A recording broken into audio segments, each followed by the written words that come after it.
Good morning. Good morning. I'm trying to know who's around.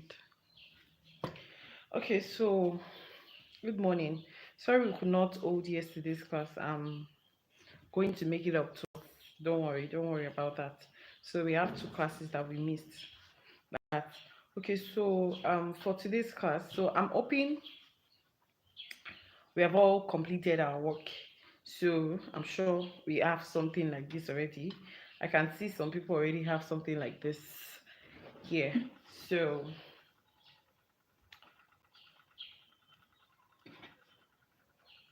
So right now we are just going to be completing it.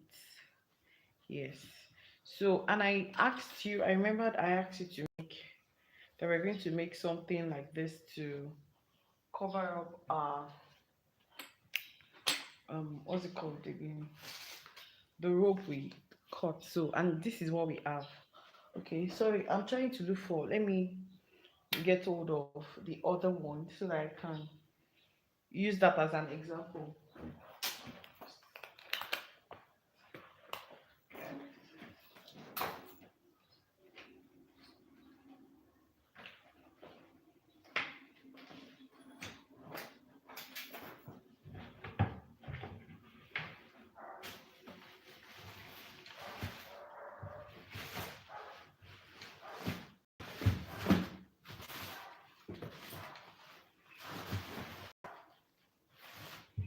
Sorry, I'm still here. I'm trying to I don't know where that fell into and we need it so I can show you how you're going to make your handle as well.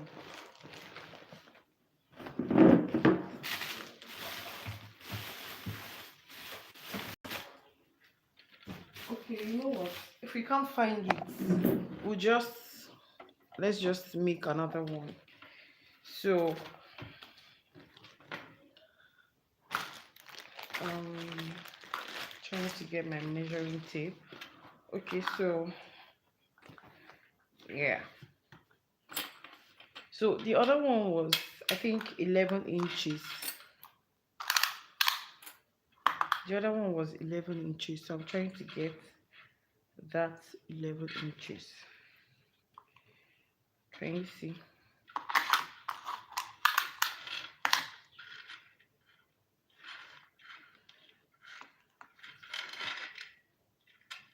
So it's 11 inches, so I'm going to cut 11 inches actually from here. So this is 0, then to 11 inches, so I'll be cutting it from here. Okay, so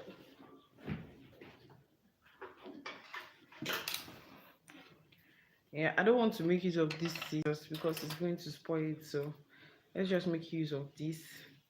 Then you get to cut it.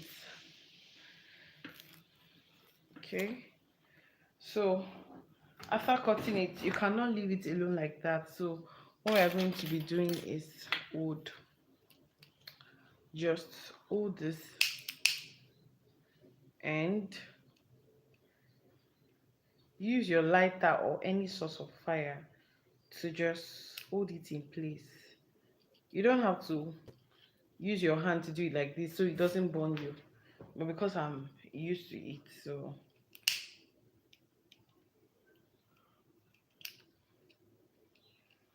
all right, good afternoon, welcome. Okay, so the other side, can you see? This is why we are actually, can you see why we are actually, can you see? Because if we don't do it like that, if we don't burn it, this thing will just spread across and it will. So here is it again.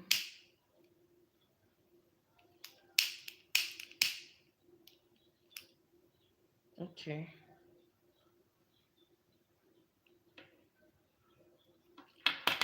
all right, so we have that.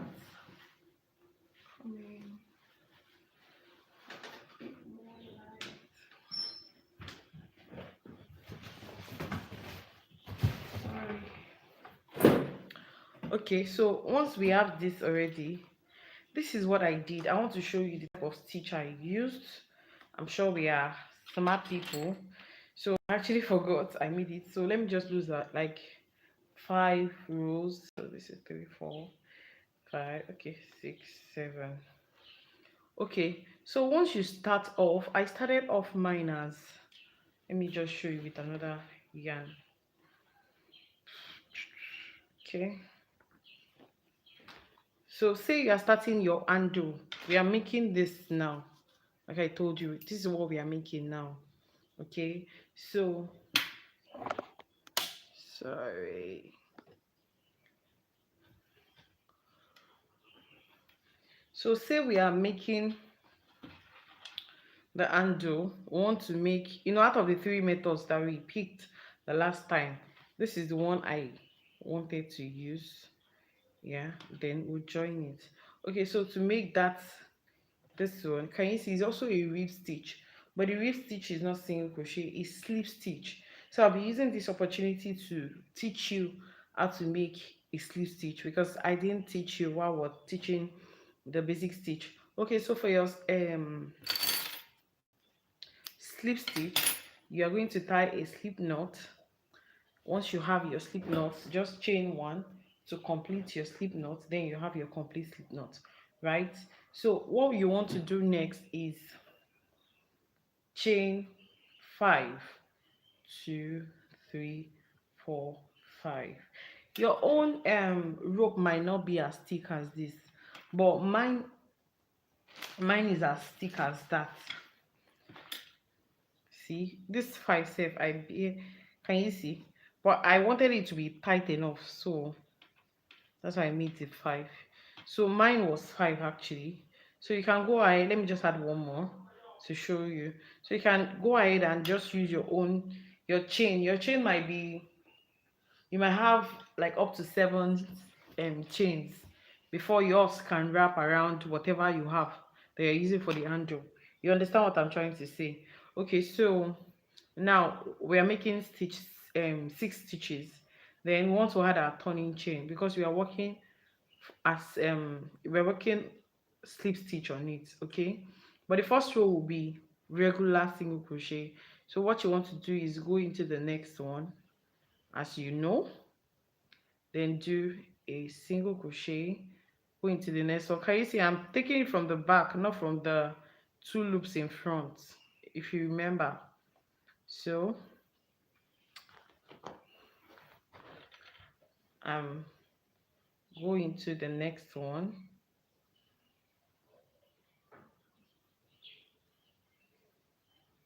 and do your single crochet, go into the next one, you can see, and do your single crochet, go into the next one,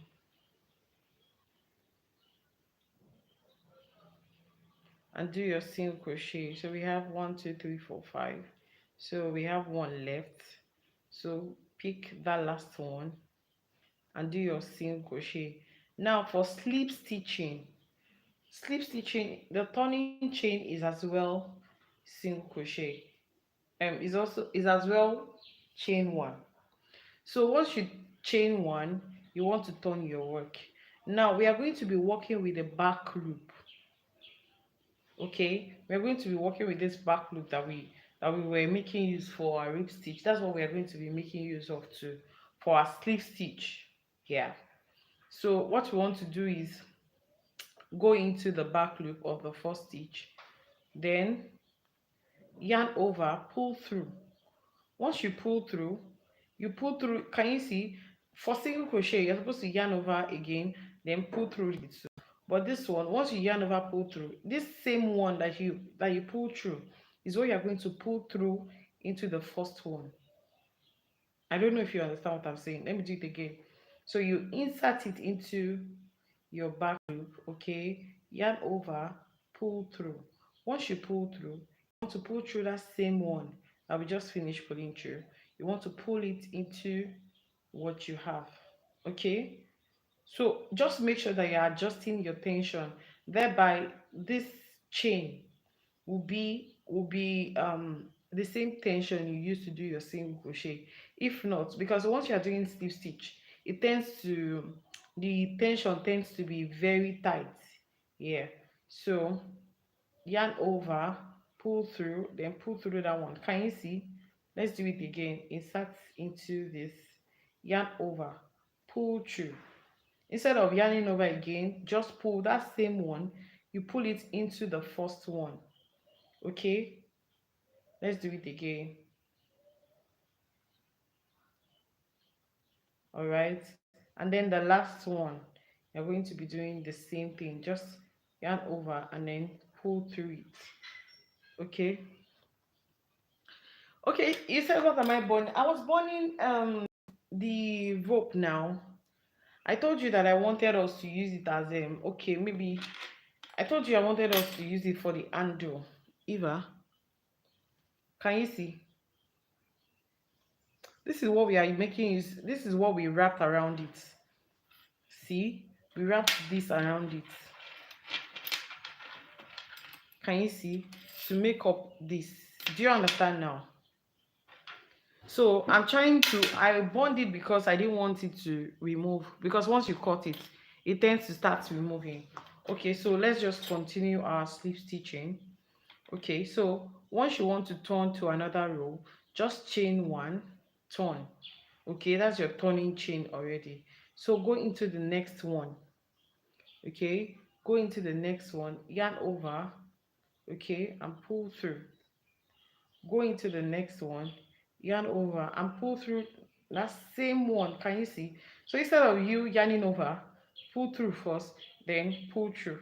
It might be easy for you at first, but you can just try this. Just go into it, yarn over, then pull through the loop that you're supposed to pull it through first, then into the second one. That way is faster. Go into this, yarn over, pull through. Can you see? Go into this, yarn over, and just pull through. Then you just chain and turn the other way.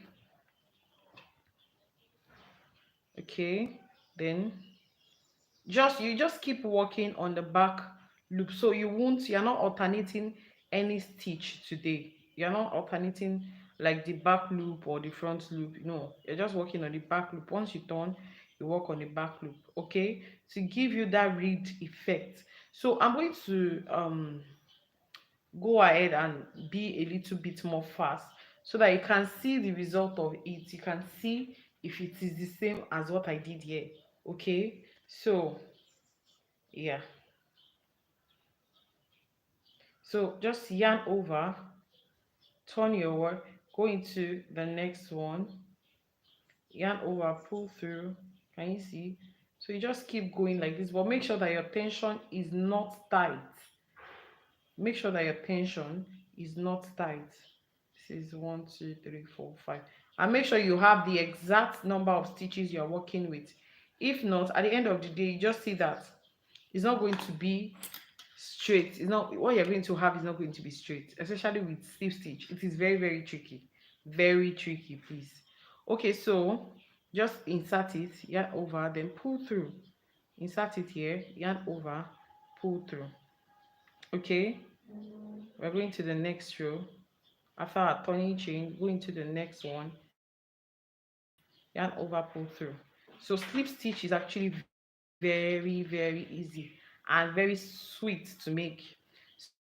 So you can use this slip stitching, this ribbed slip stitch. You can use it for band as well, or the cuff of sleeve. We are going to make cardigan. The cuff of sleeve is that small thing.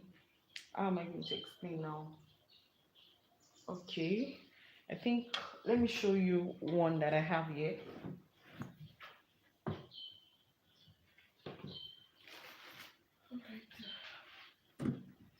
Okay, so this is a cardigan, but it's in lace. Can you see? It's also crocheted. So this is what we call cuff for a cardigan. Can you see? That's small. Some ones are usually bigger than this, like longer than this, if you get what I mean. So this is a cuff. Can you see? And here I made use of a single crochet slip stitch. a single crochet reed stitch, sorry. Can you see? So that is what I used to make this. But in a case whereby the sleeve you are trying to do, this one now, because it matters too. In a case whereby the sleeve you are trying to do is like maybe you want to achieve a balloon sleeve. I don't know if you understand what they call balloon sleeve. Okay, let me try and draw that for us so we can see.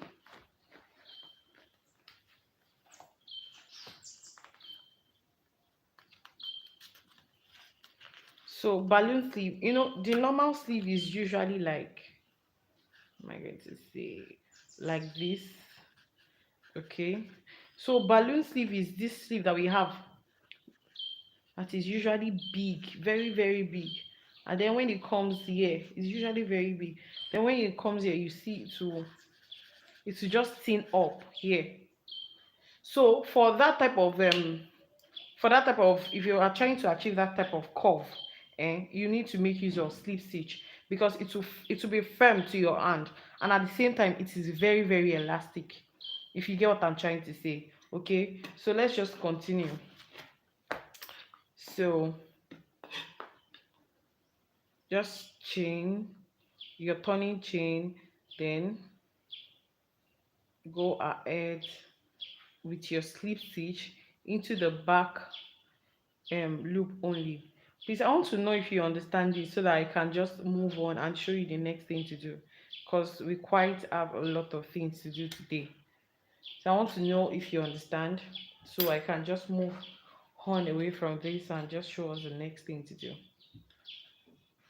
Okay, so before I get a response, let me just continue since I showed you what to do from the beginning. So the 7 rows that I removed from here, I want to return them. Okay, good. All right, so let me just finish up with this one. Then,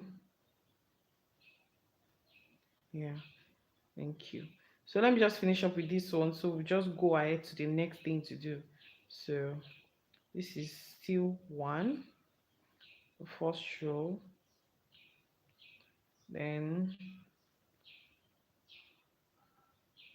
then, sorry, two,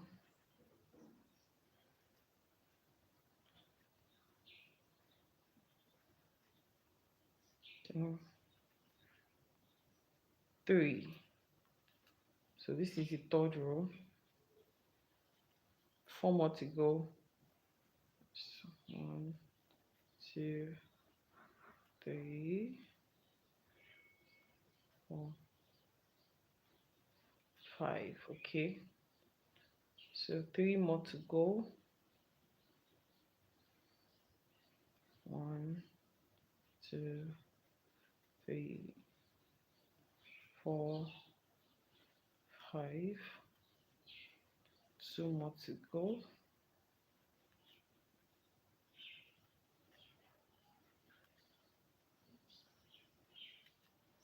Okay, so we have 1 more row left. Okay, so 1, 2, 3, 4, 5. Okay, so I'm done with the one I use. And can you see how stretchy this is? Can you see? Can you see from what you have here? Look at it, it bounced back. Let me see how many measurements that I have here. Okay, so it's exactly 11 here. It's exactly 11, but it can go as far as see, can you see, like almost like double the length. Let me try and show you the measurement so it will not look like I'm exaggerating. So from 0, measure it up and stretch it. So I have like 19. Can you see? So that's almost like double the size.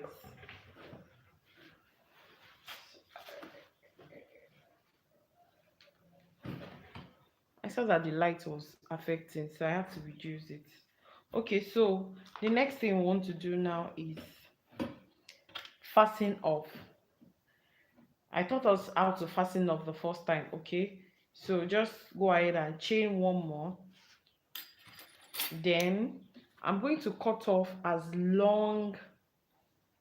Okay, so this is, I already cut this already, and can you see I made it very long before I cut it. So what I'm just going to do is pull it. Okay, I'm just going to pull that loop. Yes, and then just tighten it here. Okay, and then we are done. Okay, so the next thing to do now is we're going to be wrapping it around this. Is what we are making, remember? So can you see? So I want to wrap this and get this one covered in this. Okay, so that's what we are going to be doing now. Okay, a darning needle. Okay, so I'm just going to go ahead and fit in my yarn into my darning needle. Okay, so once I have this, let me show you. So the next thing we are going to do is I want to cover up this side first. Okay, but I don't want to cut off my yarn. So what I'm going to do is I'm going to join this place together with it first, this other side.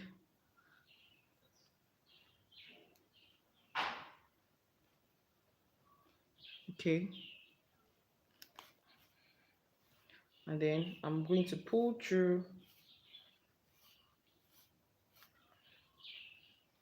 Okay, so it has, I just want to make sure that it has a good grip on each other. So I'm going to be picking from the edges here and join them together. Okay, sorry, so this is already coming off. And then I'm going to make sure that I'm joining this piece together before we go to the sides at all. Okay, can you see it is closed up now, so I can go ahead and go on with my sides. Okay, so before I continue, I want to make sure that this piece is pinned down too. Okay, you can actually do that with your stitch marker. Let me see if I have a stitch marker close by. You can do that with your stitch marker, or better still, since you started here, you would always have like a leftover yarn here. Okay, so I just want to I want to make a good use of that. So what I'm going to be doing is just, can you see this one has removed, but I'm going to place it back. Okay, so I'm going into this space.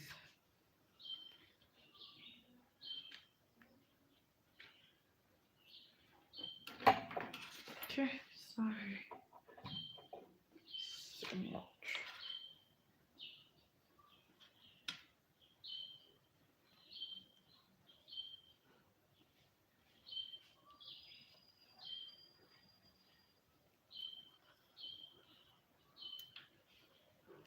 And you see, I just made it a little bit, so I will just pull it out and fasten it up to it, so that at least I know that that place is held down. Okay, so let's just continue what we're doing. So this one now, it don't remove. We'll try and put it back,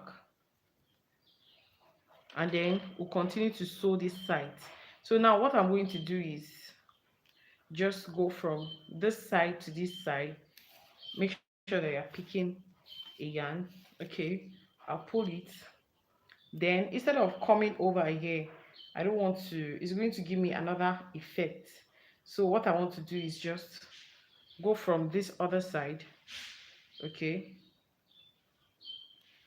back to the side I was coming from. You might still see some traces of the distance, but you see it to some close up. Okay, so as you're going, those parts that were open before will start closing up. You understand what I'm trying to say now? Okay, so just go ahead. So from our right side back to our left side now, you want to pull it. Okay, then from the left side, I hope you're understanding what I'm doing. Please let me know if you understand, and if you need any clarification, please let me know before I go further.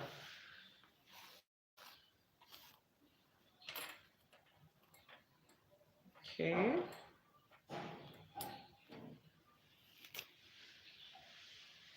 want to pull that. Okay,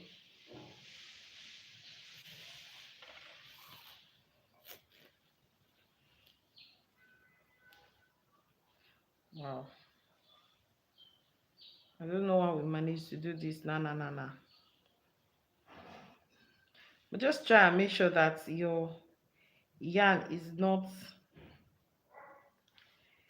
getting fucked up together. If not, you have like a whole lot of time, because it will not enter. Definitely there is a knot there already, so it will not enter what you're doing. So we need to loosen it first before we go ahead to do it. Okay, can you see? Then it can enter freely. So now you'll be able to see the one of the reasons why I said we should work this one is because we'll be able to see if you need to stretch your work or not. Because there will be some point, can you see? Once you hold it here, you'll be able to know if you need to stretch it or not. Okay, so let's just continue with what we are doing.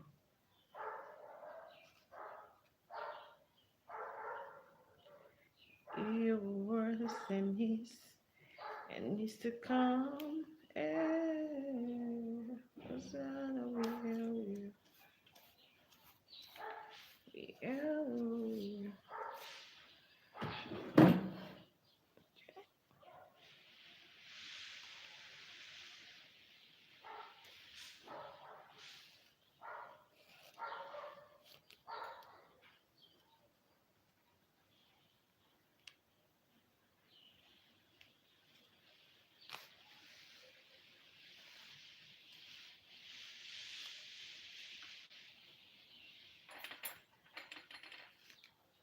Can you see? So it will start closing up. Like you'll not be able to see the orange at all. Can you see? So you just have to keep going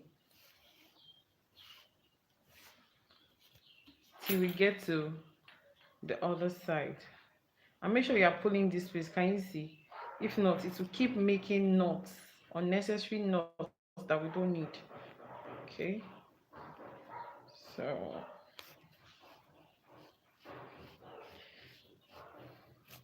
sorry that I'm slow.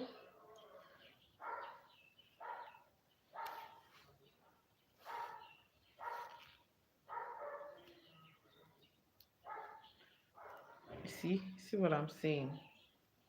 If you're not careful to just bring up a knot.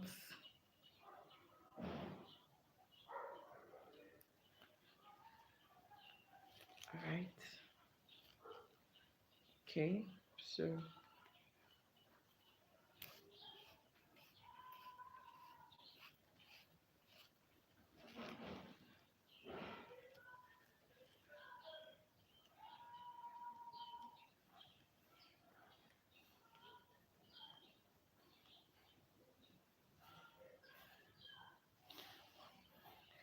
Eva, what are you not getting? Which one are you not getting? Is it the way I'm sewing it or what? Catherine, welcome.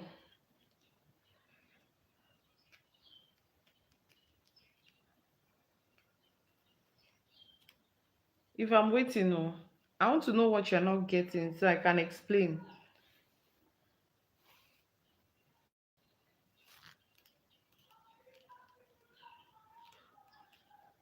Okay, the way I'm sewing it, I'm just picking, see, I'm just picking the edge of this. Let me show you. You just have to pick this edge, okay? You pick this edge, then go here. And then from once you move it here, I'm coming, let me show you now.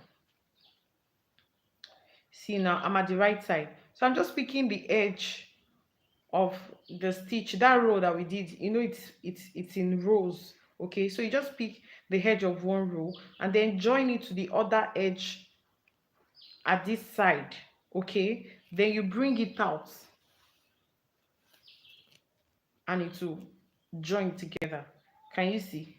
Now you pick from, instead of you going from this other side again, where your yarn is, just go to the next row, okay, and then pick the other edge of that next row that you just picked.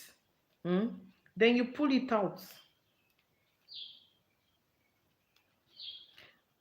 Sorry.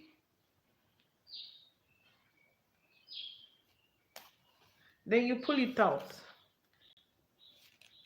just like this. Can you see? Then it will join together. Do you understand now? I want to know if you understand now.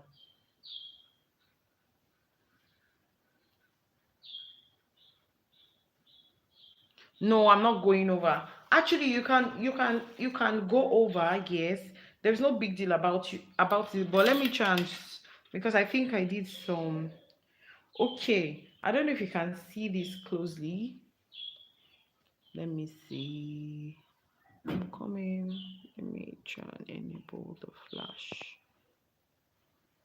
Okay, so I don't know if you can see this closely. Can you see? You see that some ones are running over. When I started, I did this. This was what I did, the running over it. Okay, but you can see the difference between this place, and that place. That one, if you look carefully, you would see what you were doing. Okay, and at the same time, you might have some loopholes at the end of the day, because the yarn will keep getting tangled together. That's why I said we should do it like this, so you'll be able to know what you're doing. Okay, but you can go ahead and do the what do they call that stitch safe in home economics? I can't remember. You can go ahead to just sew your own that way anyways. You can go ahead to sew your own anyways that way, if you feel you're comfortable with that. But for me, I think this is the best one I can use for this one that we are making now. Okay, so let me try and hurry up so that we can do other things.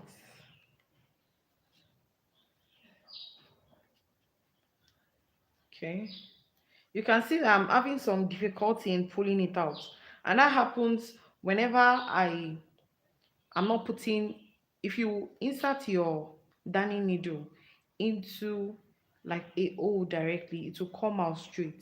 But if your darning needle enters a yarn, the yarns are wrapped in rounds, in strands. Do you understand? If your darning needle enters a yarn, it will be very, very difficult for the needle eye to come out. Do you understand? So that's why you can see that it's difficult coming out. So once you just notice it's very, very difficult coming out, just pull out your needle before it enters. Just pull out your needle and then adjust it, remove it and do it again. Okay, so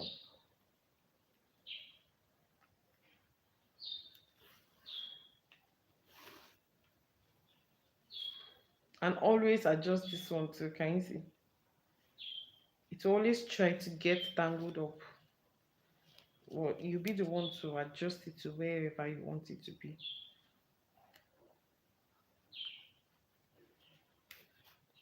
So I hope we get it now. I hope we get it now.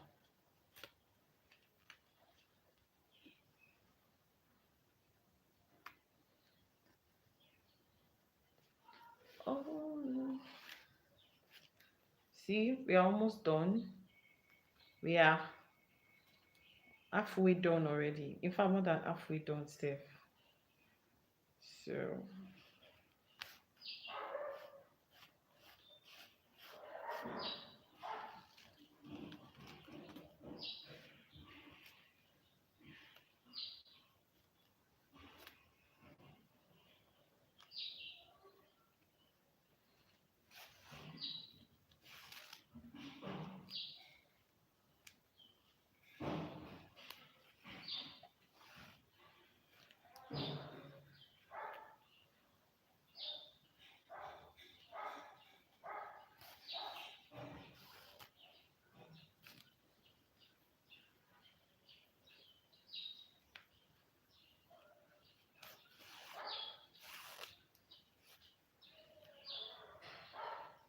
Okay.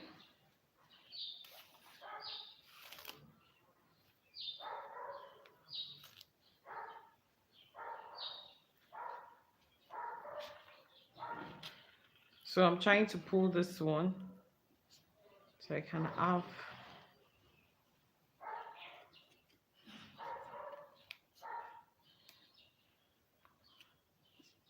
Okay.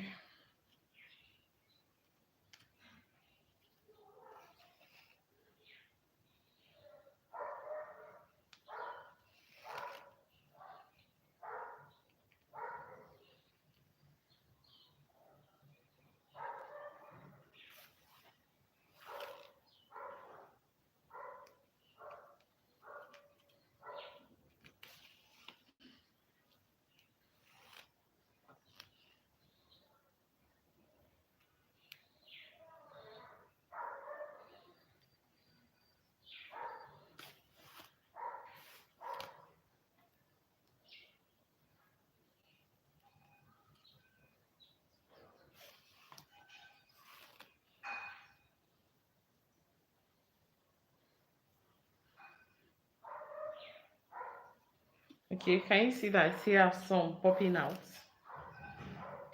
So if I do not attach this thing at first here, you will see that you have many popping out. So what I'm just trying to do is you try and see if you can create space. Can you see? So I just pull this space because once you keep doing it, the the thing will just keep accumulating here. I don't know if you understand what I'm trying to say. It will keep accumulating at where you started from. So can you see when I pulled it now? Can you see I only have my this thing? So the orange thing we covered here now has gone inside. So what you just need to do is just finish up with this edge too. Okay, then cover it. So normally we are supposed to eye our hair now, but because I still want to make use of that to attach our d-rings to the handle, okay, so we are not going to be cutting off our yarn just yet. So but the other ones that you have, the other yarn that you have, this one now, I'm going to be hiding it. So just pick another darning needle, leave that darning needle that you're still using, just leave it, pick another darning needle. Then what you want to do is just go back into make sure it is in the middle. Okay, then just find your way back here towards the side. Okay, so you can still go back into where you pulled it out from, pull it in again, to put it in again, and then try to remove it from another side. Okay, till I get, like, can you see? So I've gotten it here now. So what I want to do is cut off the yarn. So I see how small here. Okay, you can either pull it in, okay, but the best thing is just pick up your lighter and the edge, okay, and close it up. See, so I'm done with that. So let's just go ahead, just pick your d-rings. I didn't bring them out.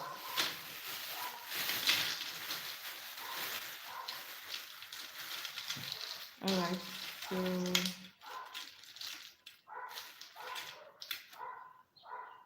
okay, I wanted to make sure. All right, so just pick up your d-rings and just look at, so we are attaching the arc area to a handle. So this straight area where this straight one is where you're going to attach to your bag, to the bag. Okay, so but the arc area is where we want to attach to our handle. Okay, so can you see? Just watch the way I'm doing it. Just watch. Insert it back, put it out. So you want to go as many times as possible. You want to go here, so I'll insert it back here just to just hold that your d-ring to your handle. That's what we are trying to do here. Okay, so if you're just joining, you might have missed out on so many things that we've done earlier on. So the best thing you can do is just maybe finish the class with us.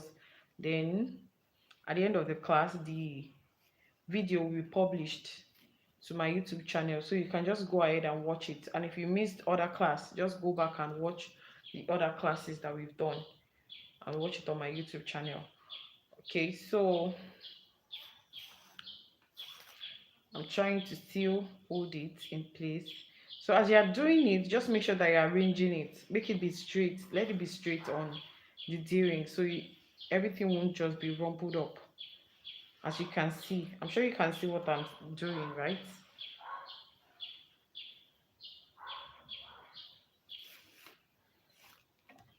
Okay.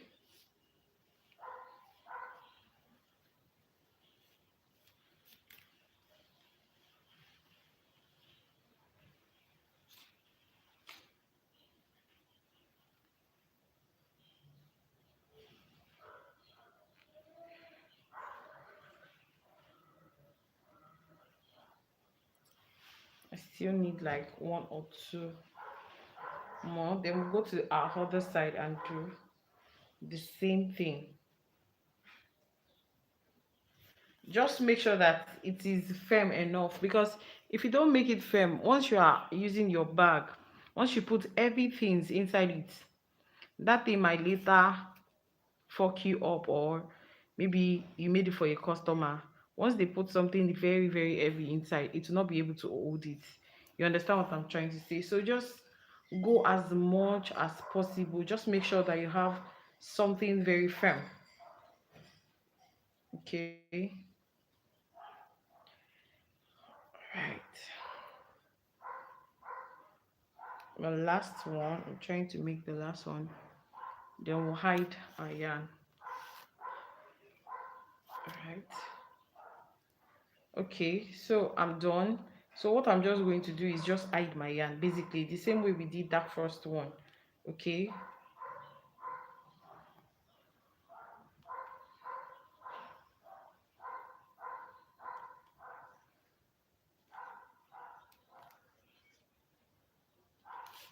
all right, just pull it.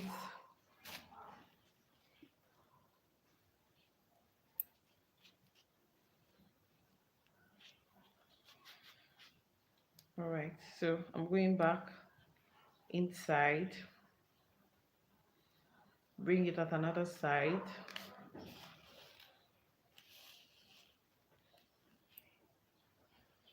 then I can cut my yarn and burn that side off. You see? So we are going to the other side and we are doing the same thing. Okay, so now that you have your yarn is not joined to your handle, so you can just go ahead and pick it from like this place, about the quarter of your handle. See, that's where I'm inserting it. See, so you might not be able to insert it all the way through to the end, so just remove it wherever you feel like is okay. Just remove it. See, so before you pull everything in, try and burn your ends. Okay, so I'll put everything in now and I'll close it there, so it will join to that one. It will not be, can you see? So now it's firm. Can you see what I did? So go back inside where you removed it from, so you're able to get it to the edge. Can you see? So once you have it like this, then you're good to go. You can just pick up your D-ring and insert it. Okay, then go back here, start it again, pull it, okay, till it's very hard. Then you can go as many times as you want to go. Just make sure it is firm and well secured.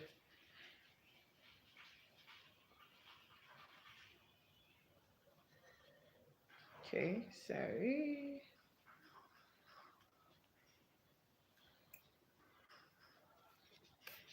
Put it.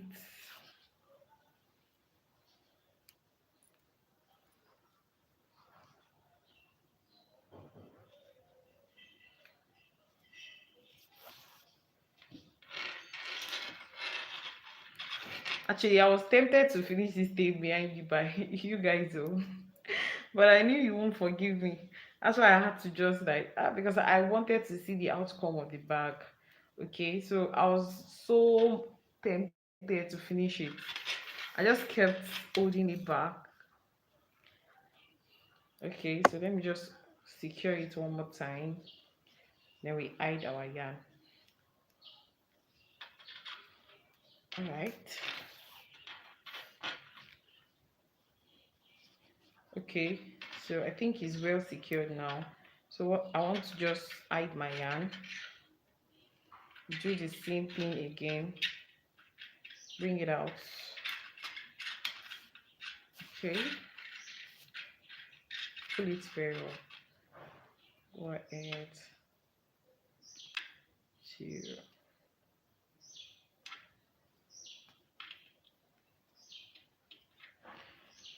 like I told you last week, if you have like a bag handle, there's no need for you to start improvising this way. This we are improvising because we want to like save cost and everything. You understand? But if you have like enough bag handles, I could have just gone ahead and just teach you how to just add your bag handles to it. But because I wanted you to be able to and to be creative with whatever you have. So you can just see anything that you have at home. You won't start thinking about, okay, I have to go to the market to get this particular thing. Do you understand? So, and then this is what we have. So our two handles are done now. Okay, can you see? So we have our two handles now. So let's hide this yarn together. The one on the back. Yeah, I remember someone sent it to the group that she didn't hide her own yarn, so you can just go ahead and just hide it. So I'm sure you already know how to hide your yarn, right? You can as well watch again, but I taught you the last class. So just go ahead and hide your yarn.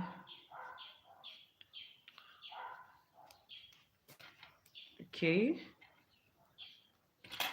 then cut your yarn off and born. Okay, see. So I want to hide the other one too.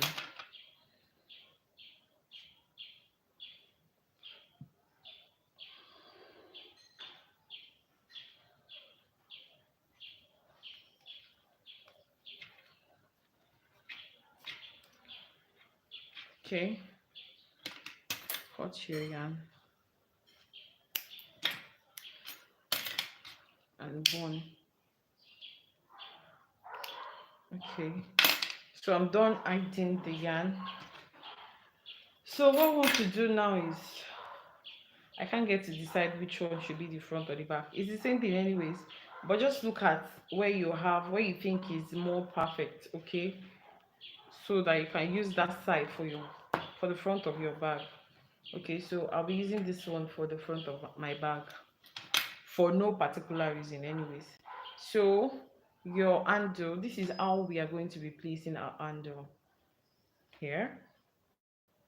So wherever you want to add chain strap, this is what I mean by chain strap. I didn't show you the last class. You know, this one is used for like shoulder bags, something you can just place on your shoulder and just move. You understand? So if you want to add your your chain strap will be in the middle. Will be here. Sorry, you attach it here. Maybe you attach a D-ring here first, then attach it to the D-ring or directly to the back. You can do any one that you want to do.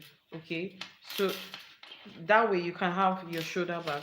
So if you get to the leather store that I asked you to go to get your bag lock, you can as well find your chain straps there. Okay, once you find your chain strap, if you're interested, you can just buy it. If you don't want, because it's not everybody that likes handling their bags, like holding their bags. So many people like their bags to be on their shoulder, me especially. Okay, so you can just have two handles there. It's a plus. Okay, so before we add the handles, the cover that we made the other time, I want us to join it to it. Okay, so you might just go ahead and either with your measuring tape, or you count the stitches. So you decide where you want this thing to be. Okay, I don't want it to be too, I don't want it to be down. This will be the back, right? So, and then you want to make sure that there is enough space so that if you put something inside your bag, let me show you this. Let's try and put this here. So let's say this is your bag. Can you see? You see that this space will open more. But if you don't have anything there, it will be closed like this. So if you make the mistake of just using that measurement to do it, once you attach your bag lock and your bag lock is here, at the end of the day, when you put something in your bag, you'll not be able to close the bag again. Do you understand? You'll not be able to close the bag again. Or at the end of the day, so you have your bag just hanging. So you want to make sure that you have enough space for something to go inside your bag. Okay, so I'm just going to be attaching it here. That's my third row. Okay, so I want to pick my darning needle again. Now see, just see what I'm about to do. Okay, see. So I inserted it all the way down. Thank you for making me know that you are getting it. If you have questions, please don't hesitate to ask me.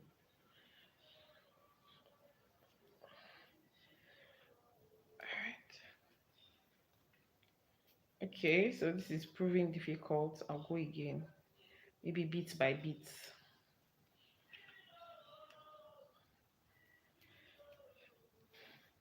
All right.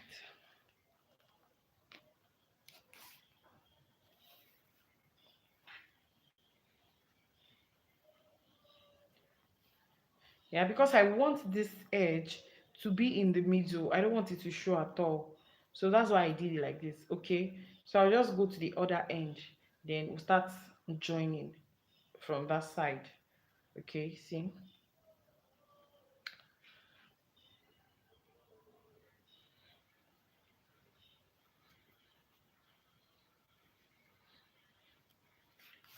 Okay, so once you have it like this, then you go ahead to count your stitch. So I said I want to do it on the third row, right? So I can as well, since you have, if you've written how many stitches you did, maybe I think mine was 26, if I can recollect. So I have to just find the midpoint. That's like the 13th stitch from both from the right and from the left. Okay, so I can just check how many chains this would take. So let's say 13 stitch, right? Okay, let me just count it again so we are sure of what we are doing. So I have 1 2 3 4 5 6 7 8 9 10 11 12 13 14 15 16 17 18 19 20 21 22 23 24. Sorry, so you see now 24. So if we count 12 stitches from the right hand side, so we have 1 2 3 4 5 6 7 8 9 10 11 12. So you can go ahead and use your stitch marker. Okay, just place your stitch marker where you have that 12. I'll show you what we are trying to do now. So from the other side, the 12 will also be here, right? Okay, so now we want to check how many stitches this will cover, like this edge that you have here. We want to check how many stitches it will cover. Okay, so you can just go ahead and check it on another thing just to measure. So this is, it will cover, say, 1 2 3 4 5 6 7 8 9 9. So 9 stitches. If you remove 9 stitches from 24, you have 15 stitches left. Okay, so let's round it up to 10 stitches. So if you remove 10 stitches, you have 14. So 14, you want to count 7 from this side. 1 2 3 4 5 6 7. Okay, you put your stitch marker there. The name of the yarn is paracord yarn. It's called paracord yarn.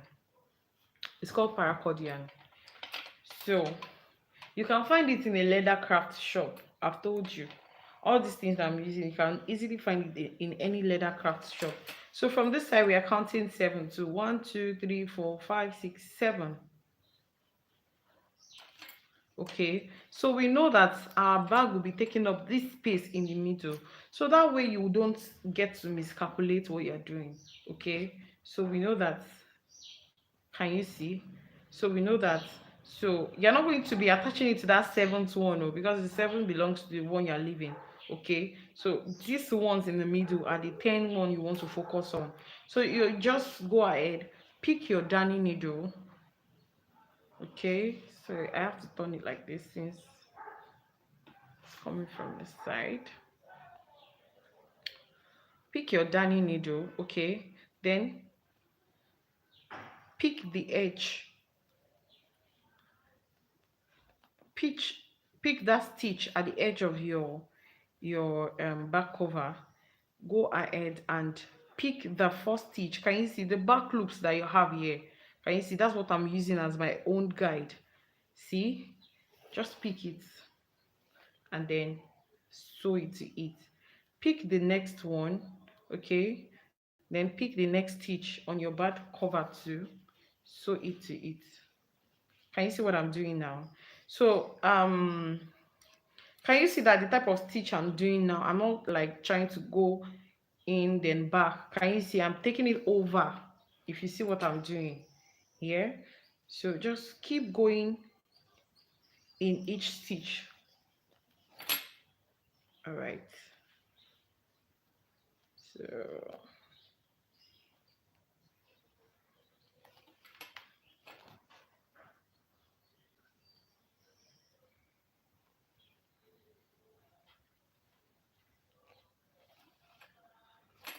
all right, so we are almost at the end.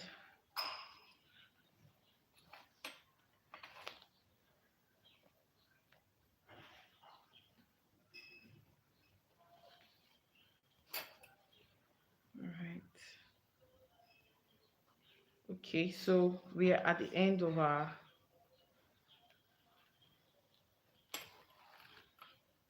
what we are doing. Can you see? So you can just, if you feel it's not well secured, you can go ahead and go again. See, you can just go again, but for me it's well secured already, so I don't think I need to go all over again. So what I'll just be doing is hiding my yarn. Okay, so that's what I'll just be doing.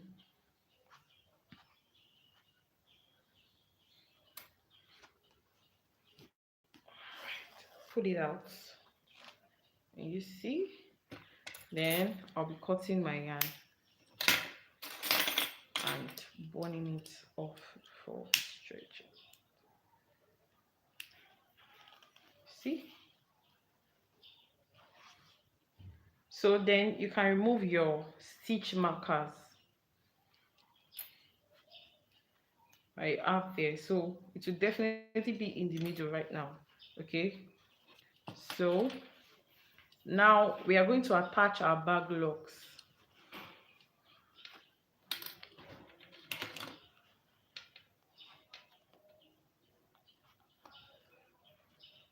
See, okay, so first I want us to attach this one. Okay, so I just gave it the name of the yarn. Is let me just write it for you.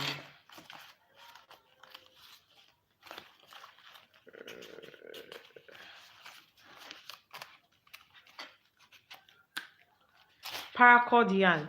P-A-R-A, then cord. Do you understand? It's a paracord yarn. They use it for, some people use it for shoelaces and all that. And mostly for bag, they make use of it for, yes, paracord. The H is not there anyways. C-O-R-D. So for this back lock, remember I told you that we have like a sewing end here. This one is not there. There are some ones that you have screws that you have to screw them together, okay, but this one now you have to sew it together. So I'm going to get, if you have a fishing line, you can go ahead to pick your fishing line, but I'm trying to do for like a, okay, I think you can make use of this now. This is blue.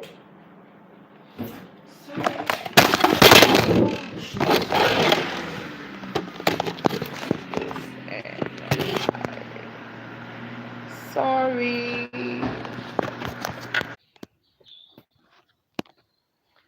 Please, in fact, I'm super sorry for what just happened. Like, my tripod lost its grip and, it almost caused calamity for my phone, but thank God, my phone is still alive. All right, so sorry, I'm trying to set it back again. Yeah, okay.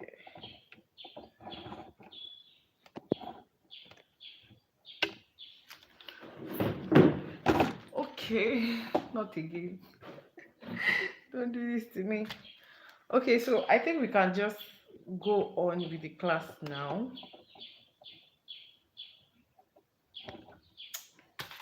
All right, so it's called paracord yarn. So if you have a fishing line, the transparent, that one that they make use for bead, then that's actually very, very fine. That's a better thing to use, so that once you are looking at your work, you won't be seeing any color there, okay, especially when you're having something like your yarn is not black, okay. So I'm trying to insert I'm trying to insert my yarn into my needle. I'm so sorry. Okay. All right, so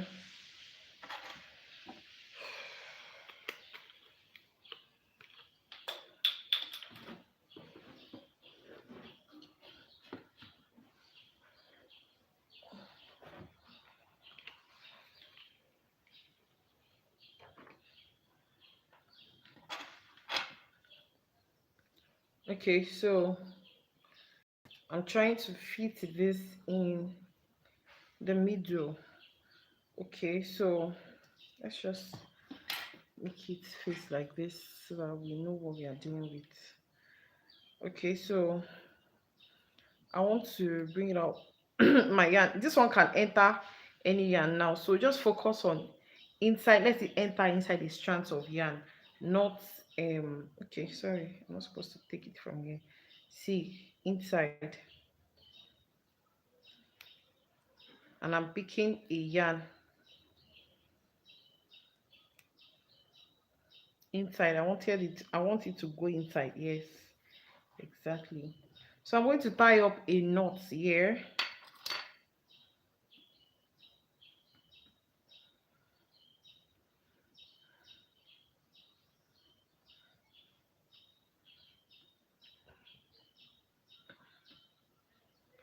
All right, I want the knot to be quite big so it doesn't come off. All right, so just take your time and tie it as much as you want. So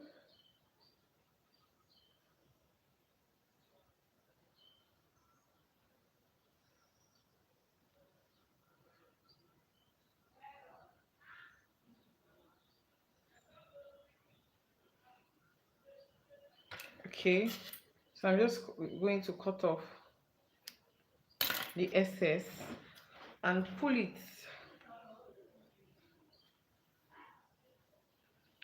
Okay, can you see? So to disappear inside and come to where you picked here. All right, so just watch me. There might not be much of explanation to do while I'm trying to add it, but just watch what I'm trying to do. Okay, so going back, that's going to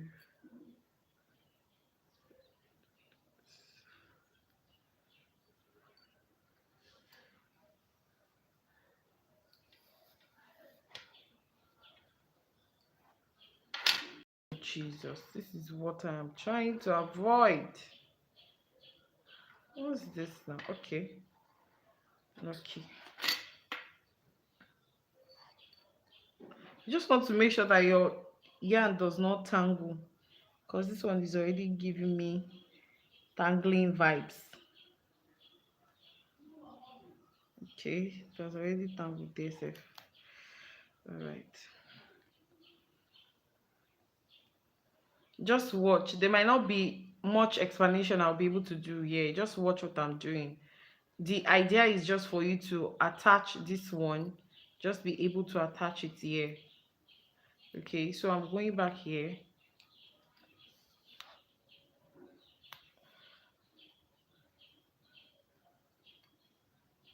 Okay, I'm going back here just to bring it out here. I want to bring out, let me bring this one out first. Your own process might be different from mine.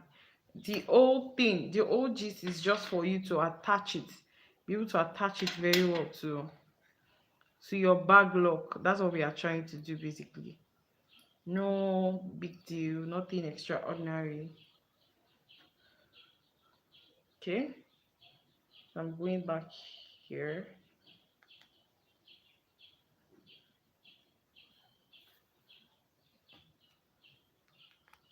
Okay,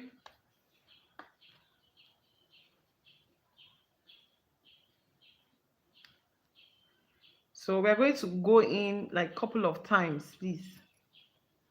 I think today our class might extend more than 2 hours. So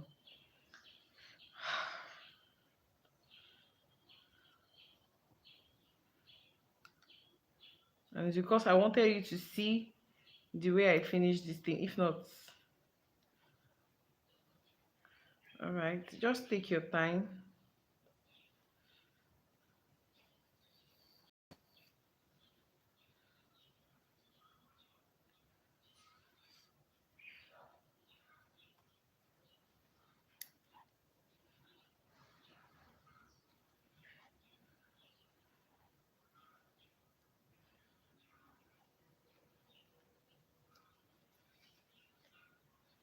Can you see there's no sewing panel for the front? So you just see what I'm going to do. Just watch what I'm going to do. So there's no sewing, they didn't put any O for the front, but just continue watching what I'm doing and let's see how we'll navigate this thing together. Okay, cause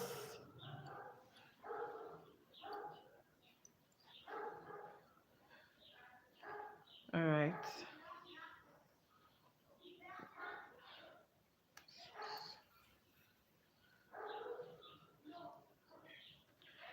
All right, so I think I'm okay with what I've done to the back here. It's a bit firm. So what I want to do is, you can, if you have a super glue or a shoe bond, just go ahead and pick that. I'm using this Mr. Bond. Make use of it for shoes actually. So I make use of it for canvas. We're still going to be using more of it anyways. So when we start making shoes and all, yeah.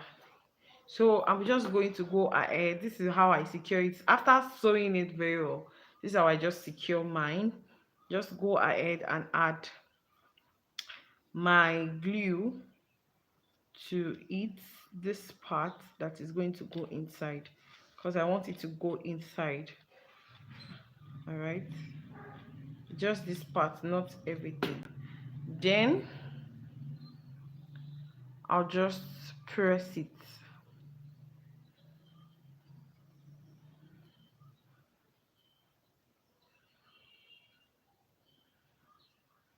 Okay,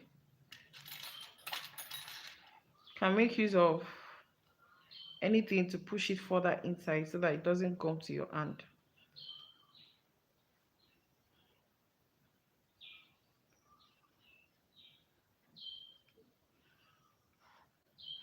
Mostly I've always used those ones with clip for both sides, but this one is quite different. So, and since we don't have screw, the only thing we can do is just to sew it. All right, so let's just leave this. I don't think this is working. I don't think the gum is working for it. But you see what I'm going to do later, Sha. So for now, let's just leave this. Okay, but you get the idea of what I'm trying to do. So if you just get to the market, you can just tell them that you want the one that is that has clip behind it. So you're supposed to have a clip, then you have the clip here. Okay, so the other part of the bag actually has a clip, so that one will not be easy. You can actually just sew it more, but because I wanted to add it, so I'll just go ahead and sew it more later. Okay, so we don't waste our time, let's just go ahead and, so I'll remove this thing. I want to see where I want to add it. Remember, I told us that we should be able to leave space here, okay, so that whatever we are putting in our bag will be able to, you know, fit into it perfectly well. So you might want to put extra step, because there are sometimes you need to put like extra load. Yeah, might not be something heavy, but then it might just be bulky. Okay, all right, so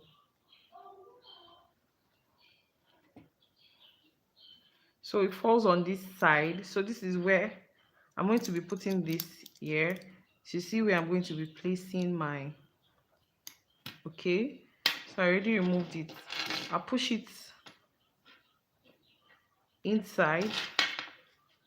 The clips, the 3 clips, sorry, this is 4 safe, so I'm pushing them inside. Can you see? So you see them at this side like this. So you can either decide you want to close it down like this, or close it to each. Let me show you. You can decide you want to close it down this way, okay, or like this. Can you see? So you can decide to do any of these. So just open it very well. Okay, so I want to do this side too like that, so that it is uniform. Okay, and this is what you're going to be having. So can you see it is well fixed now? So this is what you'll be having for the front of the bag. Don't mind this yarn that we have here. Okay, so let me put the stuff back inside.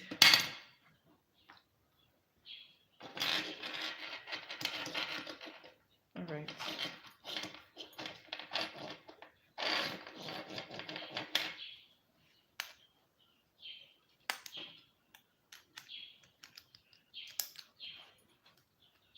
okay, see, I have more coming. Try and see if I can fit this one inside too.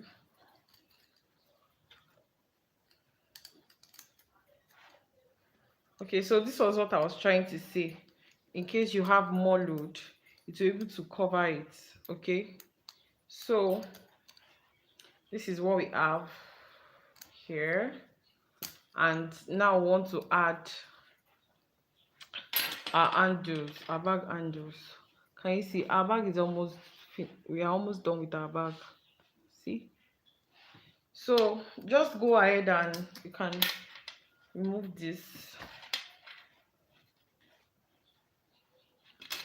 So just go ahead and find, maybe you leave 1 2 3, then see how many you need. Then you leave 1 2 3 here too, so it will be around here.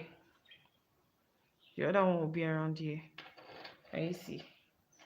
Okay, so let's do this together. So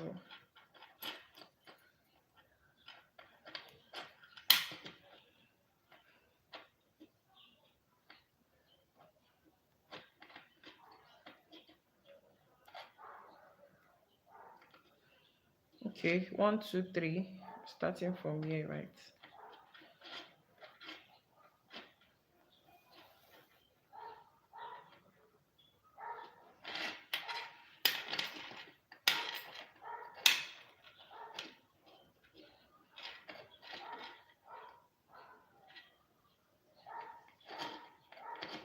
Okay, so I'm taking it inside, see,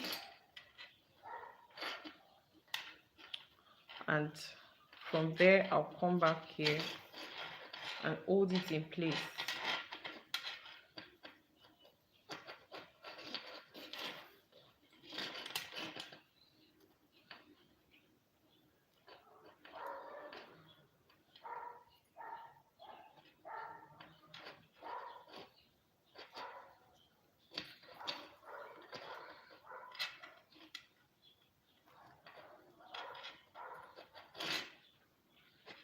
So just go as much as you want.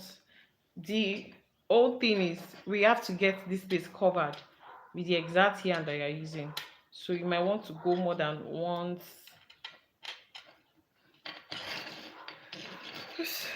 We're here together, so we'll do it.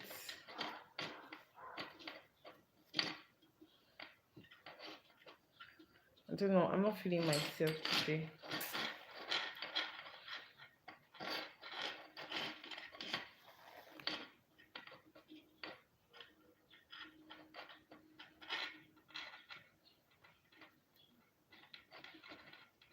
Okay.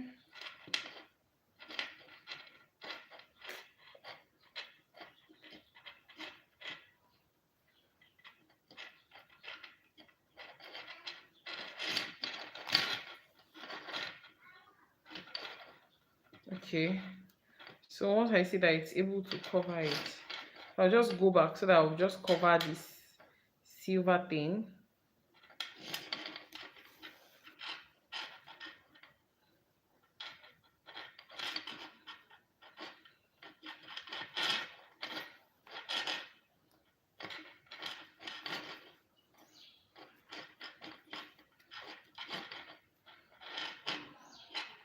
I'm going stitch by stitch. If you notice, I'm going stitch by stitch. I'm not just putting it anywhere.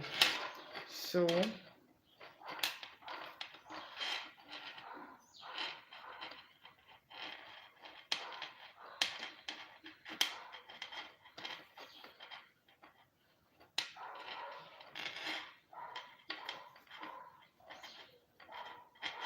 okay, so I want to like go once more so that this face will all be covered.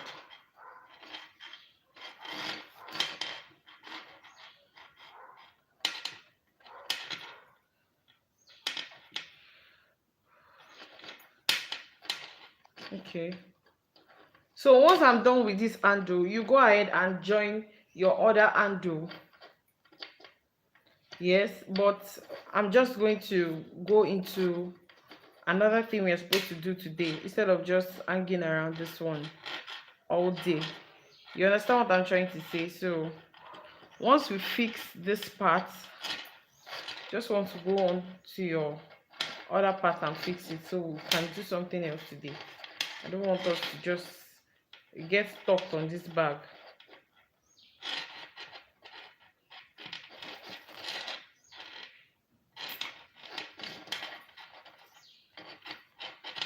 Okay, can you see this face is completely covered? Okay, so you can go ahead and hide your yarn.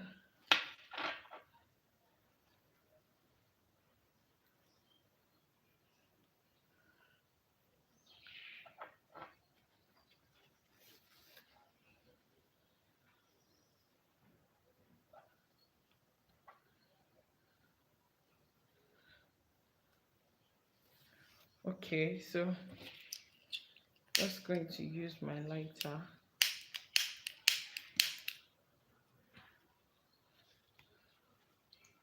And then it's well secure. So this side too, I'm going to be doing the same thing. It's too much.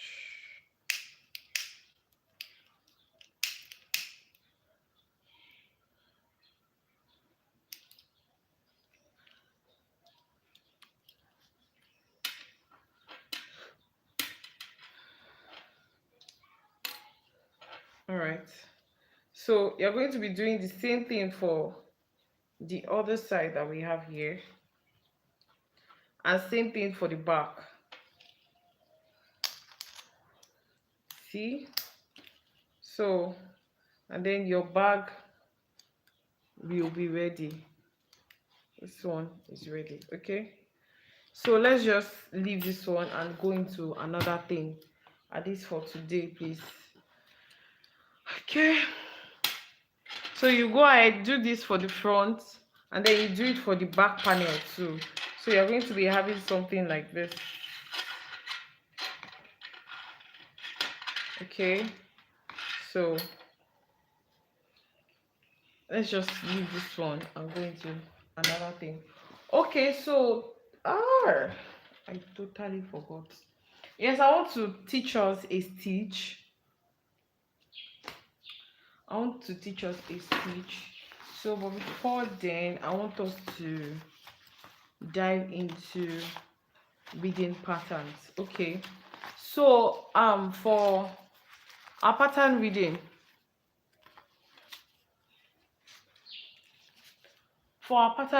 we have different symbols that helps us identify our pattern. Okay, I'm still trying to read. So we have different symbols. This is trying to reading patterns. Okay, so we have we did some abbreviations the other day, whereby we said chain stitch is CH, silk crochet is SC, slip stitch is SLT, then half double crochet HDC, double crochet DC, treble crochet TC, double treble crochet DTC. So the main aim is just the whole thing of the whole essence of this thing is just for us to be able to read patterns. Because if you say let's start writing all these things or do 2 double crochet, it will be so long. Like, to be able to read a pattern will be so long. So now there are 2 types of pattern that we have. We actually have graph. We have the one that you can represent as graph, and I'll show you what I mean. I'll send, maybe I'm going to send it to the group. We have one what we call graph, and we have the one that is written in words and abbreviations like this. Okay, so the ones that is for graph will look somewhat like this. It will look something like this. Can you see? It will look like this. So I'm going to be showing you what this means, and we are going to be doing it together. Okay, so now chain, if you want to represent chain, so this is chain. Our chain is represented with oval. Okay, and our slip stitch is also represented with oval, but the oval will always be covered. Okay, your oval will always be covered. Then for your single crochet, you have something like maybe a plus sign. I'm going to be giving us an assignment on this one, because let me tell you, this is, if you can read a sign, once you are able to do the basic stitches that we have, okay, and you are able to read a sign, then you have little or no problem in crochets. To be honest, once you can do these things, then I'm doing this for the purpose of those that want to start creating patterns too, so that these are the basic things that you need to know. Okay, so if you're going to buy a pattern from somebody, let's say someone made a pattern and it's not a free pattern, it's a paid pattern. Okay, there are some crochets that you have to pay the person to be able to give you the pattern before you'll be able to make it, because you might not get the way they did it. Those are complex kind of crochet. Now if the person sell the PDF to you, there is a need for you to be able to interpret these patterns. Do you understand? There is a need for you to be able to interpret these patterns. So to be able to interpret it, we have to learn abbreviations, which are the CH, the DC, turn and yarn over and everything. Do you understand that we have? Which I'll still be sending to the group. And then you need to understand graphs too. So in the world of crochet, oval is represented with chain, then slip stitch, you represent it with a closed oval. The oval will always be closed. Okay, for single crochet you have something like a plus sign or a multiplication sign. It can either be a plus or a multiplication sign. Now for your half double crochet is more like a long capital letter T. Okay, not too long, but you have something like a long capital letter T. Then for your double crochet you have a T, then plus the single crochet that you have here. Okay, so you just basically, can you see? Because it's put through two. Remember, single crochet is also put through two. So more like this is a combination of half double and double. So you have like your capital letter T plus this one. Okay, and this is what you have. So now if you want to interpret this one now, you obviously know that in this graph that I have here, you know that this one is a double crochet, you know this one is a chain, you know this one is a double crochet, you know this one is a chain, you know this one is a double crochet, you know this one is a chain. Now you might be looking, what's the meaning of what we are doing? Now please, I want us to be able to engage me. I want you to be able to engage me in the chat session, because this one we are going to be doing, I want us to do it together. Okay, now once you see a graph pattern, you always see where to start from. They'll put a red dot or maybe a black dot there. Okay, once you see here, that means this is where you are starting from. Okay, this is where you are starting from. So to start from here, you count how many chains that was done here. 1 2 3 4 5 6 7. Now the interpretation of this one means you are making 7 chains. Okay, so let's do this together.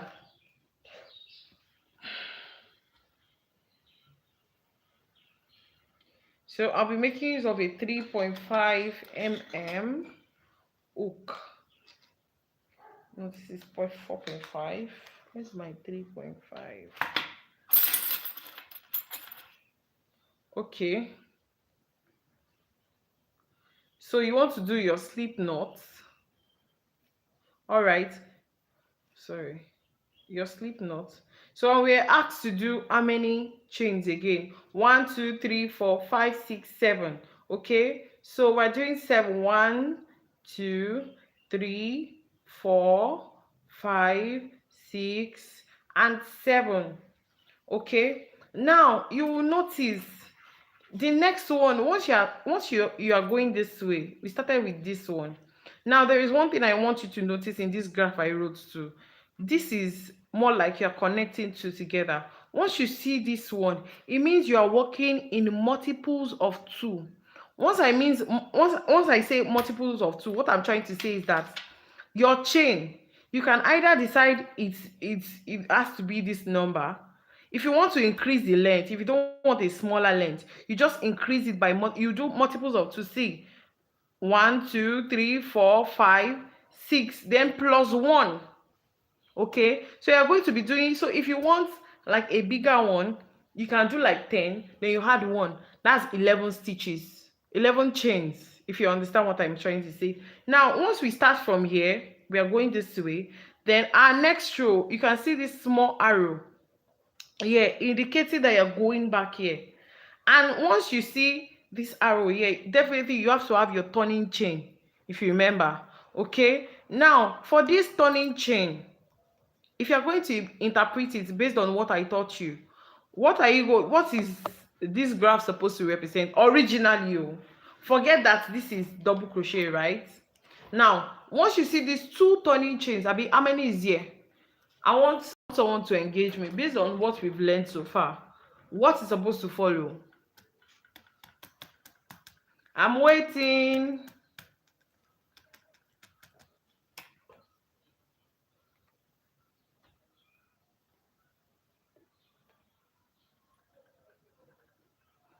Good, HDC. Thank you very much. So it's supposed to be followed by HDC. But now you can see that they wrote 2 here, and then they started doing double crochet. Okay, now the reason why they reduce the turning chain is just for this thing to give them like a straight edge, because sometimes the chains that they make, the 3 chains, are actually taller than double crochet. Do you understand? And that's why there is a reduction. Okay, but you can ask anywhere for the turning chain of double crochet, it is 3. But sometimes when you want a smart edge, a very straight edge, okay, a very straight edge, you have to do like 2. Okay, now this 2 means it means that once you are doing 2 for double crochet, it means that this 2 will not be serving as your first stitch. Remember, when I taught us double crochet, once you do your turning chain, once you do 3 turning chains, the next stitch will not be on the first stitch again. If you remember, it will be on the second one, if you remember what I taught. Okay, so but if you have 2 here, it means it's just for you to be able to turn, because you have to do turning chain. That does not mean it will still represent for this person, for this graph. Now that does not mean it will represent your first stitch. You understand what I'm trying to say now? Okay, so now we have 7. We've done the 7, and we have 2 turning chains here. Okay, we are going back like this, like this, like this, like this, like this. Okay, so now we are here, we are adding 2 more chains to it. So we'll do our turning chain 1 and 2. Okay, so our next thing is to do double crochet, or this is it now, double crochet. We're supposed to do double crochet, but that double crochet will not be in the 3rd chain. Count it, 1 2 3. Can you see? Is here. Can you see? So now I'm going to do the double crochet in the 3rd chain. Can you see? Now I'm not picking it from the back because I want us to be able to see very well. I want us to get what we are doing. Okay, so yarn over, pull through. You have 3. Yarn over, pull through 2. Yarn over, pull through 2. Okay, so now this is your, sorry, I went ahead to put it in the 4th. Is that the 4th? No, I'm right. So in the 3rd one, you are doing a double crochet in there. So now this is serving as a stitch, not 2 stitch. Okay, now the next interpretation is this one, the chain, and it's not a closed one. So this is supposed to be what? I want to see our response. So this is supposed to be what? The next one is supposed to be what? I need a response. I need a response. Good, chain. The next one is supposed to be chain, and if you notice, is on another chain. Okay, can you see? So there's basically nothing in between here. So once you see something like this, it means skip. You are skipping this chain. Okay, now this is what we are going to do. So you are chaining 1, okay, and skipping, you skip this one, okay, the next one, then you go into the next one and do a double crochet in it. Can you see? So you skip this and do a double crochet in it. All right, so the next thing to do is do a chain and skip the next chain as usual. Okay, and skip the next chain as usual. We are skipping this one, so we will go into this one and do a double crochet again.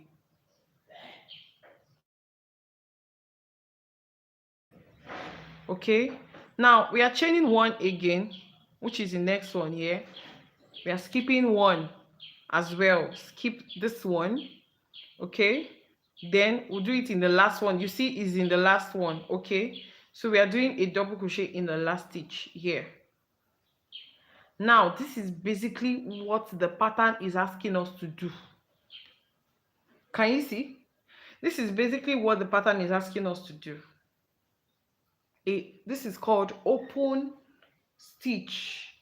Yeah, this is called open stitch.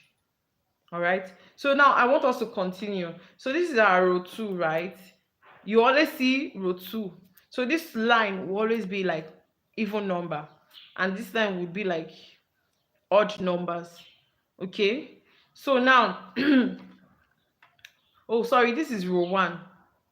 So row 2 will be here, then row 3 will be here. So we are starting from here, and that's why you have your turning chain. So we are going to be chaining 2 for our turning chain here. Remember, we are going this way. So the first thing we are doing is double crochet on that double crochet that we did at first. Okay, so now we are doing that same double crochet on that first double crochet that we did. Okay, now we are asked to do 1 chain, but in that 1 chain we are going to be skipping the next stitch, which is also a chain. See this one, we are skipping this one. So we'll go into this next one and do a double crochet on the double crochet that we did before. See, next one is a chain. You chain 1, skip that chain, then you do a double crochet on another double crochet, which is this one. Okay, can you see? You do a chain, go ahead, pick the last mesh that you have here. Can you see? Do a DC on a DC. All right, so and you're going to be having something like this. So basically this is how to read a pattern. We've started. This is like the simple one.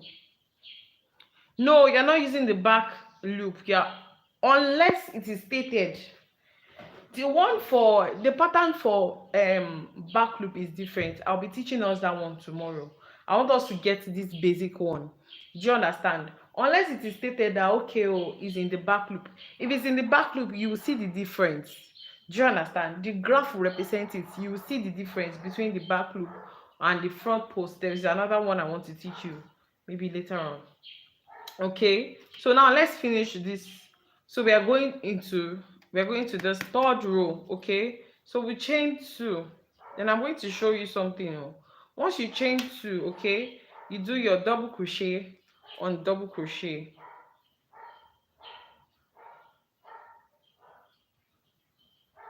Okay, then next one we are chaining 1 and skipping it, going into this one and do a double crochet, right?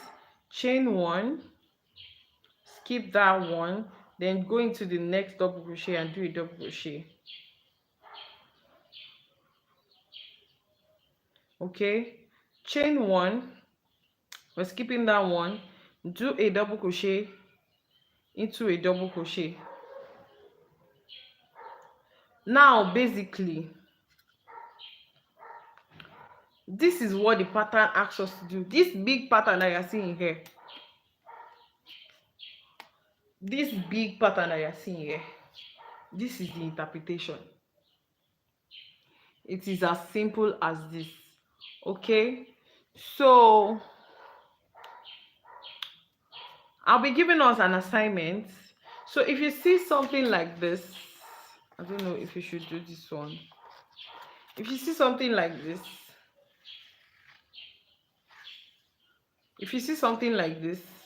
I will do this one too. So basically all these big graphical representation that you see here, this is what they're asking you to do. Now I want you to notice something out of this. Just look closely.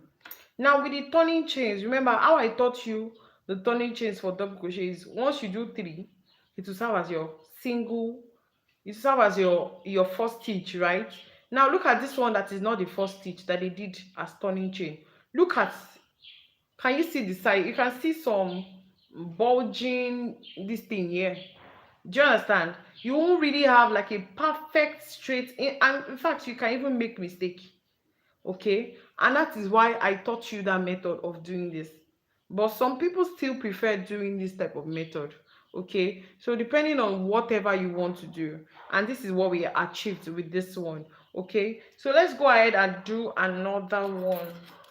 I want us to interpret this one, then we can end today's class here. Then tomorrow you can go ahead and finish your bag and let me see the results. Okay, then we'll go into dressmaking proper tomorrow. We'll be learning some stitches alongside too. Okay, so this is the stitch we have here. Sorry, excuse me a moment.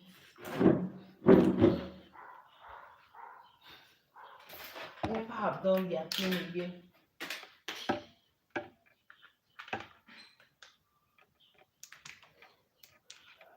All right, okay, so this is for this. So I want us to do this one. Okay, this is for this, right?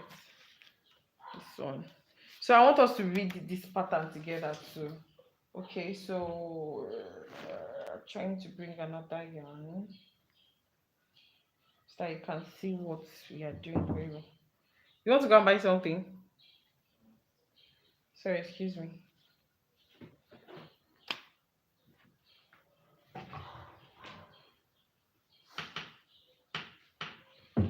Sorry, please give me 1 minute. I'm coming, please. Fast.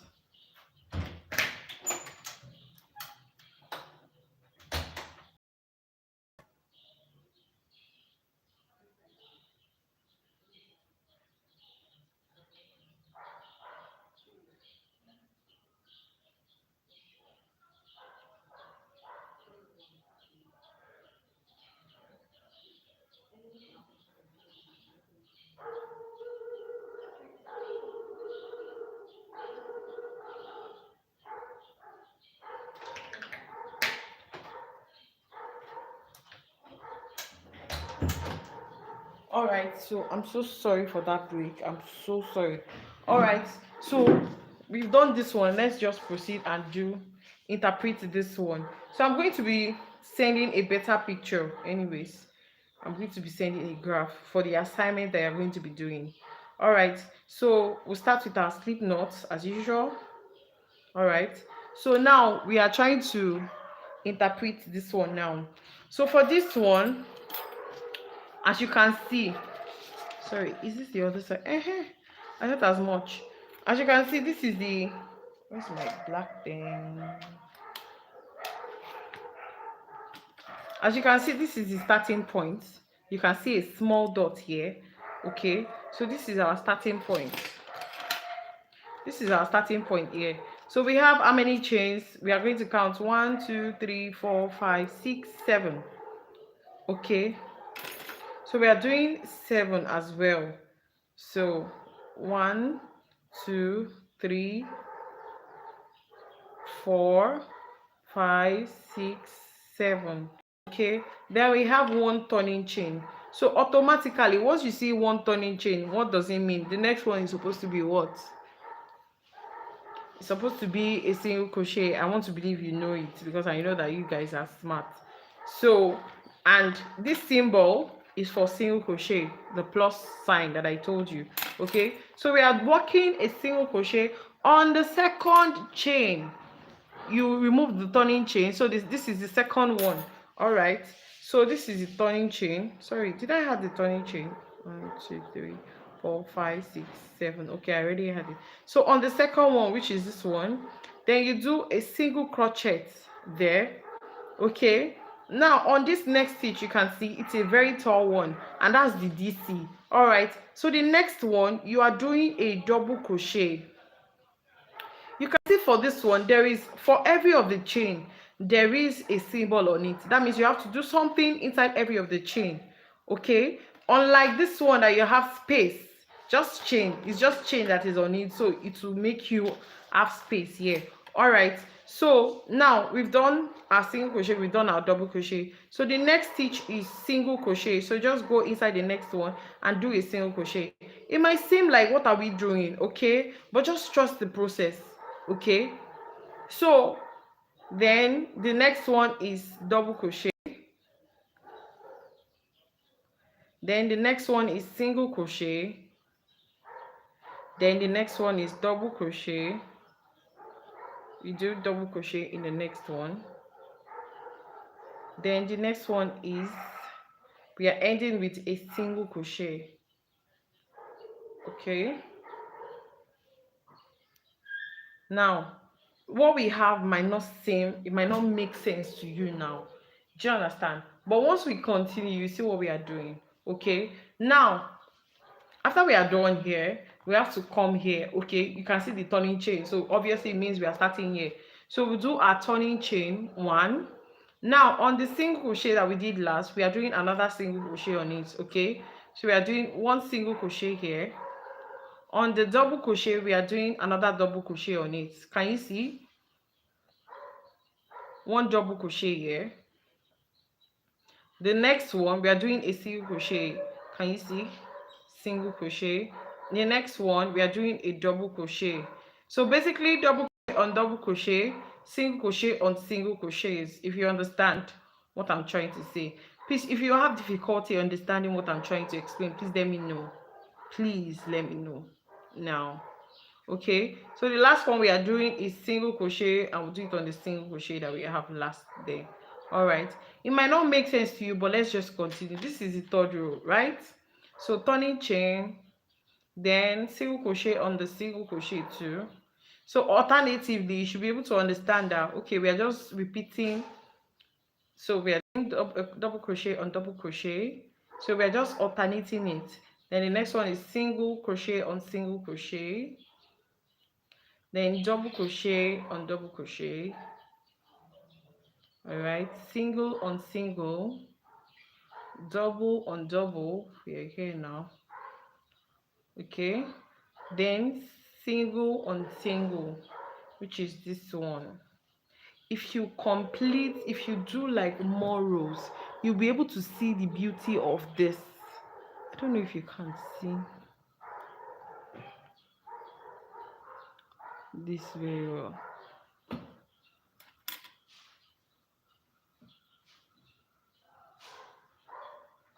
Okay, this one is closed up, so you might not be able to really see, but you'll be able to see the beauty. Once you do it, you'll be able to see. You can just do more rows automatically. You already know, you can see that it's just continuous. Okay, you can just do more rows, then you see the beauty of this. Okay, so now we've been able to interpret these ones today. Now, to be able to read patterns, this one now is interpretation of graph patterns, right? Now I want us to do something. I want us to interpret this one. I want us to interpret it into a written pattern. Okay, now if you see a graph like this, let's start with this one, this open stitch. Sorry, let me go closer to my book so that you can see what I'm writing. Okay, so if you see a pattern like this here, all right, you already know the starting point. So the starting point is foundation rows. So we are counting the foundation rows. That's 1 2 3 4 5 6 7, right? Now what you're, then 2 foundation and 2 turning chains. So what you're supposed to write now at the beginning of this pattern is make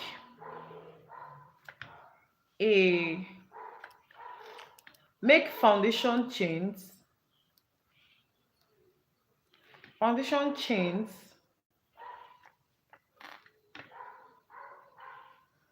in multiples of 2.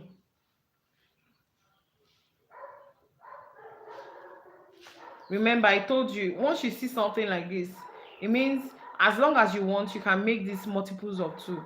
Okay, so you are writing make foundation chains in multiples of 2. Okay, plus 2. Why I wrote the 2 is because of the turning chain that we have here. Okay, that's why I wrote plus 2. So once you see multiples of 2, so that means your own multiples is in 3 multiples of 2. So that's 3 times 2. You're making 6. Okay, if your own measurement is maybe 10 multiples of 2, that's 20. So after you finish that 20, you have to make 2 plus 2. That's your turning chain. Okay, now row 1, row 1. I actually did not write this one. They will usually not tell you to. Okay, let me just cancel this one and write it on this first row. Okay, so row 1, you always see R1 like this. Okay, then it starts. Now this is turning chains. You make 2 chains, 2 TC, 2 TCH. This is turning chains because we have treble crochet as TC already. Okay, so 2 TC is already here. Once you have your 2 TC, then 1 DC, which is this one. Okay, then 1 chain, 1 CH. All right, then 1 DC, then 1 chain. Okay, 1 DC, 1 chain, then 1 DC. This is how they are going to write it for you. Do you understand? Now let's go to row 2. Row 2, this is row 2. So you make 2 turning chains. All right, you add your turning chain to it. Mostly they will not even write the turning chain to you. For you, you should be able to know like what you are using to do your turning chain. Okay, so the next thing they will just write for you, they will not write this turning chain for you. The next thing they will just write is what you are doing. Okay, so row 2 is 1 DC. You see it's the same thing. No? Okay, 1 DC, then 1 chain, right? 1 DC, can you see? Then 1 chain, then 1 DC, then 1 chain, then 1 DC. Can you see? This is basically the same thing. All right, so now at this one now, let's go to row 3. You see what I'm saying again. There's something I want to explain to us. Then row 3, you see your 2 turning chain again. I've told you they might not write this one. Okay, so go ahead and do your 1 DC. Okay, 1 chain, 1 DC again, 1 chain, 1 DC, 1 chain, 1 DC. Now can you see this is basically like the same thing? Okay, so that means this pattern is a 1 row repeat. They call it 1 row repeat. 1 row repeat. Okay, so the only thing why it might look different is because of the turning and the graph. You might just be like, what are they doing? Okay, so basically what they are going to write after doing row 1, after they write row 1 like this here for you, the next thing they will write is R2 to maybe how many rows you want to make, maybe to infinity. Infinity means how many rows you want to make.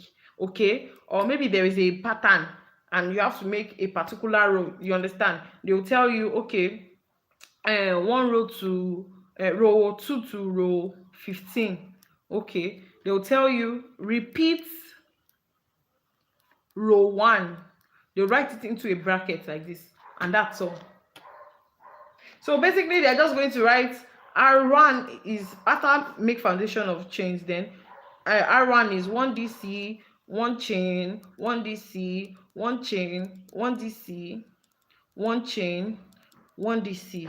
Then row 2 to row 15, for example, they just tell you repeat row 1. So you just keep going back. After you're done, you come back here till you get how many rows you want to make. You understand what I'm trying to say? Please let me know if you understand. Now there's another thing I want you to do.